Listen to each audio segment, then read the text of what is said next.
Hi guys, and welcome back to your favorite YouTube channel, Naija News and Entertainment.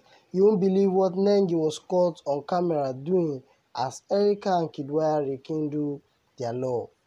Camera captured the moment Bayelsa State-born Big Brother Naija housemate Nengi was peeping through the door to watch Kiddwaya and Erica all loved up. Kiddwaya and Erica were having a nice couple go-serve moment with each other in the house, where they locked lips and cuddled each other as they ate. However, it appeared Nengi, who was seen glaring at the two lovebirds, who Kiddwaya had initially revealed to her that Erica had broken up with him, watching with some sort of jealousy. It appears Nengi was amazed by the way the two adults had rekindled their love after breaking up earlier.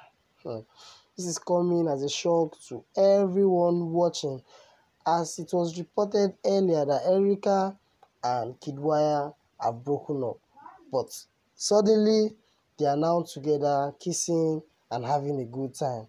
And now Nengi couldn't believe what she's seen, as she was seen peeping from the door. Okay guys, let's see what's going to happen in the house after this. What do you think, guys? Are you happy Erica and Kiddwaya are back, or do you think they're just here for the benefit? Please let me know your thoughts in the comment section below.